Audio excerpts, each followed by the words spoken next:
السلام علیکم، شام بخیر دوستو۔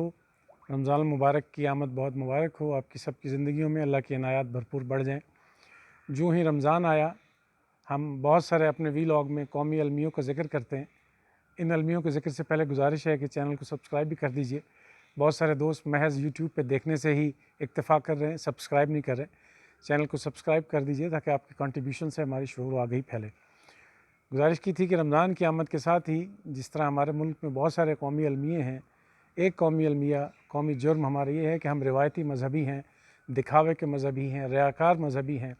رمضان خالصتاً جو پیغام لے کر ہماری زندگیوں میں آتا ہے وہ پیغام دھرے کا دھرا رہ جاتا ہے، اور اس کے ساتھ متصل لوازمات، اس کے ساتھ متصل جو ریچولز ہیں، ہم بس انہی پر زیادہ دھیان دیتے ہیں۔ اور جو روزے کی روح ہے، انسان کو پاک اور پوتر کر دینا، اس کے اندر سے تمام عیب، تمام اس کے اندر کینہ پروری، لالچ، غصہ، حسد، بغض، یہ نکال دینا، اور مطلبیت جو سیلفشنس ہے۔ روزہ بیسیکلی روزے کا بنیادی مقصد انسان کے اندر سے سیلفشنس کو نکال دینا، خود غرضیوں کو نکال کے سیلف لیس کر دینا۔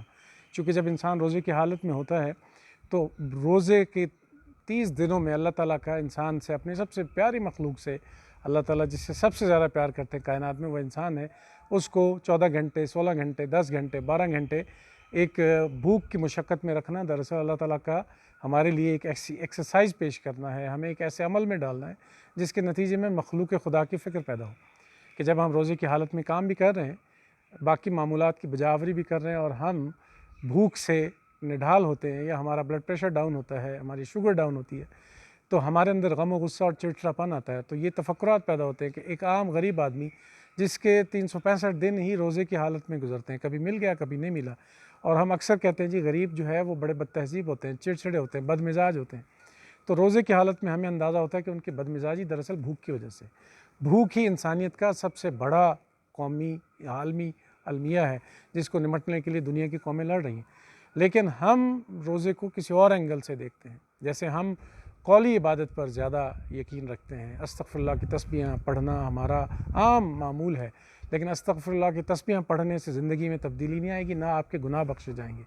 استغفر اللہ کا مطلب ہے اللہ ہمیں معاف کر دے، اور اللہ معاف کب کرے گا؟ جب بدعمالیاں چھوڑ دیں گے۔ تو اپنے عمل سے جب توبہ کریں گے، مخلوق کو تنگ کرنا چھوڑ دیں گے، اپنے عمل سے مخلوق کے لیے خیر بن جائیں گے، اپنے عمل سے اپنے مخلوق کے خلاف نفرتیں اور حسد ختم کر دیں گے، تب آپ کی توبہ قبول ہوگی۔ تسبیح پڑھنے سے قطعی توبہ قبول نہیں ہوگی۔ اسی طرح رمضان میں دھڑا دھڑ نفلوں کی بھرمار ہم شروع کر دیتے ہیں۔ ان نفلوں کا عملی زندگی میں اگر کتنا احاطہ کیا ہوا ہے ہم نے، وہ نفل، وہ نماز، وہ عبادات عملی زندگیوں میں کتنی آئی۔ اسی طرح روزے کی حالت میں بغض ہے۔ آپ دیکھ لیجئے اپنے بازاروں کی حالت، میں بھی ابھی بازار سے آیا ہوں، وہ کیلا جو رمضان شریف سے پہلے 150 سے میں مل رہا تھا، ابھی 350 روپے کا ایک درجن کیلا لے کر آئے۔ اس کیلے کو اتنا مہنگا کرنے میں نہ تو امریکہ کا کردار ہے، نہ برطانیہ کا کردار ہے، نہ پاکستان کے ان سیاستدانوں کا کردار ہے جنہیں ہم کرپٹ کر کے صبح و شام غوغا مچائے ہوئے ہیں۔ یہ کردار ہماری ہی عوام کا ہے، ہمارے ہی تاجروں کا ہے، ہمارے ہی منحوس سٹاکسٹ جو اس ملک کی قدرت پر، تقدیر پر چھائے ہوئے ہیں تاجر، ان کا قصور ہے۔ یہ کیلا امریکہ سے امپورٹ نہیں ہوتا۔ کھجور رمضان شریف سے پہلے 250 روپے کلو تھی، آج 600 روپے کلو مل رہی ہے۔ اس میں امریکہ کا کوئی کردار نہیں ہے، اس میں پاکستان کی مقتدرہ قوتوں کا کوئی کردار نہیں، اس میں کردار ہے ہمارے قومی تاجروں کا، جو ظالم سٹاکسٹ بیٹھے ہیں۔ رمضان کا مہینہ آ گیا ہے، وہی تاجر جو مہنگا کیلا، کھجور اور یہ چیزیں بیچ رہا ہے، تسبیح بھی ساتھ ساتھ پھونک رہا ہے۔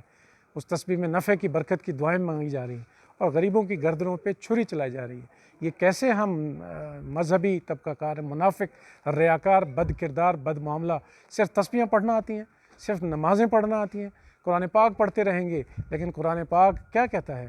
یا ایھا الذین آمنوا اتقوا اللہ وقولوا قولا سدیدا یصلح لکم اعمالکم، اپنی بات میں سچائی لاؤ اور اپنے عمل سیدھے کرو، ویغفر لکم ذنوبکم، پھر تمہارے گناہ اللہ بخشے گا۔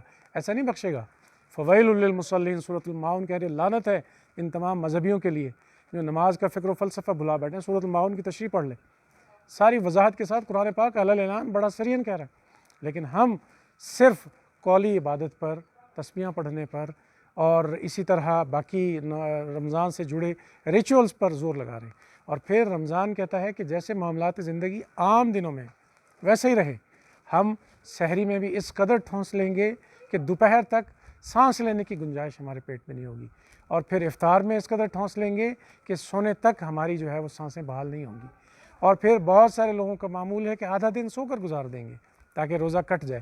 وہ بھئی خدا کے نیک بندو، روزہ مجاہدے کے لیے، جد و جہد کے لیے، سعی کے لیے، فکر کرنے کے لیے آیا، روزہ پاکیزہ کرنے کے لیے آیا، اور اگر روزے کے ساتھ وہی معاملات ہیں، بہت سارے احباب، بہت سارے دوست ساری رات گیمز کر رہے ہیں، ساری رات جاگ رہے ہیں، موویز دیکھ رہے ہیں کہ صبح سحری کھا کے سوئیں گے، اس چیز کا نام تو روزہ نہیں ہے، اس چیز کا نام تو قطعی رمضان نہیں۔ معذرت کے ساتھ رمضان تو بیداری کے لیے آیا، خوش بختی پیدا کرنے کے لیے آیا، انسانوں کے حقوق کی فکر کرنے کے لیے آیا، انسانوں کی بھوک مٹانے کی جد و جہد آپ کے اندر پیدا کرنے کے لیے آیا۔ وہ اگر نہیں آیا تو پھر ایسے رمضان کا آپ کی زندگی میں کیا فائدہ؟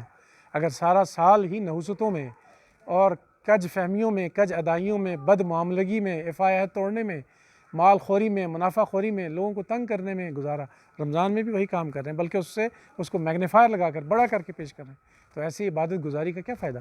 اللہ تعالیٰ کی ذات ان بطش ربک لشدید، تمہارے رب کی پکڑ بڑی شدید ہے، اور اسی طرح ان ربک لبالمرصاد، تمہارا رب گھات لگائے بیٹھا ہے۔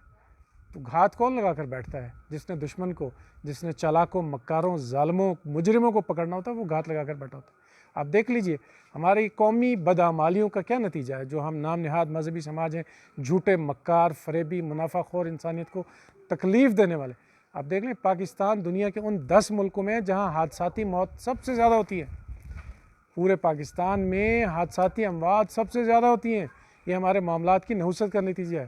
پاکستان دنیا کے ان 10 ملکوں میں ہے جہاں شدید ترین مہلک امراض کے نتیجے میں انسانی اموات ہوتی ہیں، یہ ہماری ان بدعمالیوں کے نتائج ہیں۔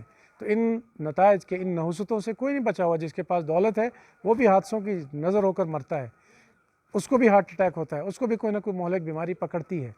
تو ایسے مذہبی لبادہ اڑنے سے بہتر ہے خدا کے سامنے رمضان میں توبہ طائب ہوں، جو قرآن کا فکر ہے، انسانیت دوستی، انسانیت کی خیر خواہی، انسانیت کی مدد کرنا، اس کی طرف لوٹ آئیں، یہ منافع خوری، ہوس پرستی کو چھوڑ دیں اور سچے انسان بنیں، پھر ہمارا رجوع اللہ کی طرف سیدھا ہوگا، پھر روزے کا صحیح مصرف، مقصد ہماری زندگی میں امڈ آئے گا۔